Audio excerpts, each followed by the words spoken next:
What's up, people? Just want to give you a little bit of Ultra Beast mindset update. If y'all don't know, like I said before, I'm doing Ultra Beast, which is 26 miles in Mountain Creek. It's pretty much the Spartan Beast race 2 times around the mountain. It's pretty serious stuff. So I've been training. It's coming down to the wire, and I'm just laughing because the more closer it gets, I feel like sometimes the more unproductive I've been as far as putting my mind on cap and being really focused on some serious training and serious mental aptitude as far as what I need in succeeding at this race. But then I also look at, that's how life is, man. You can't have everything go perfectly according to a plan that you have in your mindset, especially a plan that involves trying to fulfill body requirements and mental requirements and be a full-time father and run a business on your own and just work every day. You gotta know how to juggle that stuff and weigh it down. And I think that's what gives us the pressure to perform better. And this is why we're tested. And I'm definitely being tested. I mean, I know I signed into it, but once I signed on for this, the commitment was there. And being committed to something so serious really is putting my life in even tighter perspective right now. I mean, I've done 3 Spartan Beasts, which is, you know, one of the highest margins of Spartan races. I completed 3 of them, and through all 3 of those other races, I went through change, defining, difficulties, getting closer to myself and different understandings. You know, I tend to take these events of this magnitude as a time to focus and observe myself a lot more, to see where my weak points are, what's weak in my life, what I need to change in my life. Because if you don't scuttle down your perception of yourself and focus and try to centralize your thoughts on yourself and the righteous direction that you're trying to head into, sometimes you won't even complete these events. So being that I hopped my butt into this ultra, which I have expressed before, which is, it's pretty serious for me. It's pretty serious for me, and I feel kind of like nonchalant as the days goes by. Maybe the reality of it didn't hit me, or maybe I feel like regardless of how it goes down, or regardless of how much I train, I'm still going to be on that start line, and I'm still going to go at it. But this next 59 days will be some serious shaving for me, some serious mental shaving, some serious synergizing my mind with my body, really looking at my life as a whole, how distractive factors, negative factors, or things that I need to clamp down on a personal aspect and things that I need to tighten up in my life.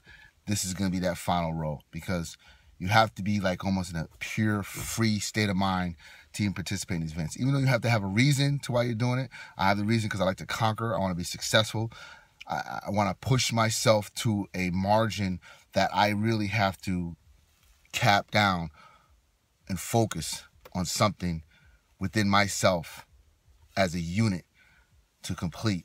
So with that, life is going to come into play with that aspect. The life around you, the life you live, is either going to break you, make you, or hinder you from being successful in these type of events. It's just the reality of it. I mean, you're not going to hop in and think that you're going to Jolly Joe 26 miles around strenuous terrainal mountain without having some kind of pre-focus and some kind of oneness in yourself. And that's the deal with it. You know, I don't care what kind of shape you're in. If you don't have the shape and the mental grit and the power to muster up something deep within inside you and train for this type of event day after day and balance your regular Joe work mind, your regular Joe family mind, your regular wake up at the alarm clock every day life, and incorporate the seriousness of this race, I mean, you're going to fail. So I kind of like laugh at that situation, but I know the flip side of that is really making me tighten up my life, man. Cleaning up my life, cleaning up that closet, cleaning up any hindrance of energy vampiring modes that have been sucking me down or holding me back from stepping into the next levels of my life, man. Because life is about achieving, being better, and going to the next level. Life is about conquering your fears. Life is about stepping those barriers. It's not about doing circles, man. You get tired of doing circles. And we say we're tired of doing circles, but we don't do nothing about it. But you know what? I'm tired of doing circles, man. I'm tired of being stagnated. I'm tired of being scared to step into the next realm of where my potential needs to take me to. And I'm going to use this training and this frame of mind that I'm going to adopt in order to conquer this ultra beast as an example, as an influence for everybody else who is tired of living the same old life with the same old issues and same old things. Let me be the example of how to step out of that, step your ass up to the plate, and move on with your life in the direction that you want to move in with, so you can smile and be happy at the tough times that you put in every day and know that you're accomplishing something to be better in yourself. Instead of just going through the day and hitting the replay button every day. Try to live a conducive, productive life. And these next 59 days, I'm going to be doing some heavy shaving, some heavy cleaning, because God willing, when I come down the other side of that mountain and hit that finish line, it's game over. That'll be iconic for me to be pushing on into one hell of a new life. And that life is a mindset of what you're going to accept and not accept, what you're going to display, what you're going to assert, and what you're going to distribute with your energy into this world. Watch me. Be kind, be grateful. God bless you.